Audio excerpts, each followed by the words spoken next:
na hirap kayong tanggapin yung katotohanan. Pinaperahan nyo naman talaga yung mga fans ninyong mga wala pang trabaho. Nung nakaraan, yung Reyna yung dambuhalay nagsalita sa akin. Ngayon itong negra naman na to na kung ano-ano mga pinagsasasabi. Panoorin ninyo. Hoya, pinansin na kita Tito Mars. Sayang yan, pera din yan. Tapang no? Kaya wag niyo akong sasabihan ng ganun, okay? Screen record nyo. Send nyo sa kanya. At least ako nakakalabas ako. Na may magpapapicture, may kakaway. Ikaw, hindi ka makalabas kasi baka later on, sasaksakin ka na lang bigla or baka i-salvage ka. And that's so sad, no? Kakatakot. Because, sisikat ka because of, galit yung mga tao sa'yo. Hindi yung ako, kilala ako dahil nagpapasaya ako. And I know how to love people. And you, just give a fuck. Wow! Okay? Wow! Wala akong pakailan. Kahit screen record nyo yan.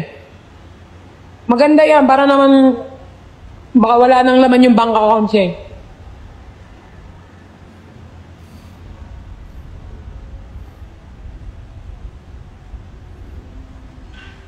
Ayoko manahimik lang. Pag nanahimik ako, baka talo ako, at least magsasalita ako. At least alam ninyo, okay? Period. Okay? Wala akong pakialam kahit ibabash na kami nila QD dahil hindi kami nag-i-smile sa Davao. Like, how do you know? Magbigay siya na pinagkakaperahan namin yung mga tao? Fact! Bakit siya? He's giving bad comments to other people para magkapera. Sa susunod kasi guys, pag nag-live siya, mag-send kayo ng gift. Okay? Maybe he need it.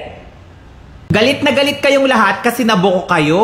Nalaman yung mga eksena ninyo, yung mga teknik na mga pinagagagawa ninyong bait-baitan, pero ang katotohanan, pinagkakapirahan nyo naman talaga yung mga fans ninyong mga walang trabaho, mga kabataang umaasa pa sa mga magulang nila. Ano yan? Ginanap nyo yung meet and greet para wala kayong kitain? Ganon? Ano ka sa amin? Tanga-tanga? Susyunga-syunga na hindi alam yung ganyang klaseng eksena, yung ganyang klaseng galawan, napaka-imposible. Napaka-imposible, nagagawa kayo ng meet and greet, magsasayang kayo ng oras, energy, resources, pagod para sa wala? Para sa wala talaga ba?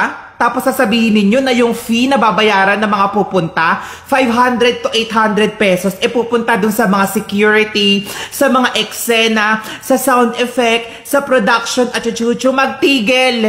Sabihin natin na oo, mapupunta yun dun, pero aminin ninyo, meron din ho kayong kulimbat dyan. Meron ding mapupunta sa inyo dyan. Meron ding pera na mapupunta sa inyo, sa grupo ninyo, galing doon sa mismong mga fans ninyo na mga walang trabaho, mga asa pa sa mga magulang. Galit na galit kayo kasi nabuking, nabunyag yung mga eksena ninyo. Tama o tama, di ba? Magtigil ho tayo sa kaplastika natin, ha? Hindi po kami tatanga-tanga, hindi po aanga-anga yung mga tao sa mga internet. Bakit hindi nyo na lang ho kasi aminin na talagang pinagkakapirahan nyo naman ho talaga, na talagang in some point, magkakaroon ho kayo ng pera sa meet and greet na gagawin ninyo. Anong masama doon? Parang takot na takot ho kayong aminin. Business ho yung ginagawa ninyo. So napaka-imposible na hindi ho kayo magkakaroon ng pera galing doon sa binabayad sa inyo or sa entrance fee na ibabayad ng mga taong pupunta just meet and greet ninyong mukhang wala naman hong eksena. Na mukhang puro kachipan, na mukhang puro eksena lang naman ho na mga nakita na namin dito sa TikTok. Like, waste of time. Tsaka alam mo, Day, tapos na ako sa ganyang klaseng eksenang pa-picture-picture, kakaway-kaway. Yung buhay ko, hindi ko kailangan ilantad sa social media na kagaya ninyo. Na ultimo, pag-utot, pagtain ninyo, pag-ihi ninyo, ilalive ninyo para makapagbigay yung gift ng tao sa inyo. Diba? Tama? Kahit tumatay kayo, kahit mga nasa CR kayo, kahit mga kumakain kayo, sinigin nyo limos. Hindi ko ako ganyan. Hindi ko kailangan ipabuyang-yang. Hindi ko kailangan gawing reality show. Yung buhay ko dito po sa TikTok. Hindi ko ako kagaya ninyo. Tigil-tigilan nyo yung mga katsipan na ginagawa nyong ganyan. Sasabihin mo, hindi ako makalabas kasi baka masaksak, baka masaktan ako ng mga tao. So far, andito pa rin ako. Andito pa rin ako sa pagmumukha ninyo. Sinusukalngal kayo sa katotohanan. Kaya ngayon, galit na galit kayo. 'Di ba? Siguro kasi ayaw nyo na isang Tito Mars na susupalpal sa inyo.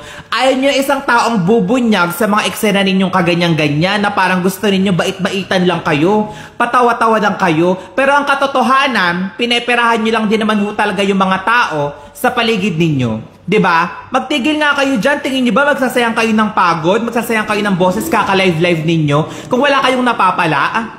Para sa saya lang, magtigil, hindi ho kami mga tanga, hindi ho kami kahapon lang pinanganak. Alam na alam ho namin yan. Na kaya ho kayo magdamag mag-live 24 oras na parang halos lahat ng ginagawa ninyo, nilalive ninyo para po sa mga gifts, sa mga regalo na binibigay ho sa inyo. Tapos sabay sasabihin niya, meet and greet ninyo, wala kayong kikitain dyan. Walang perang mapupunta sa inyo dyan. Napaka-imposible. Aminin nyo na.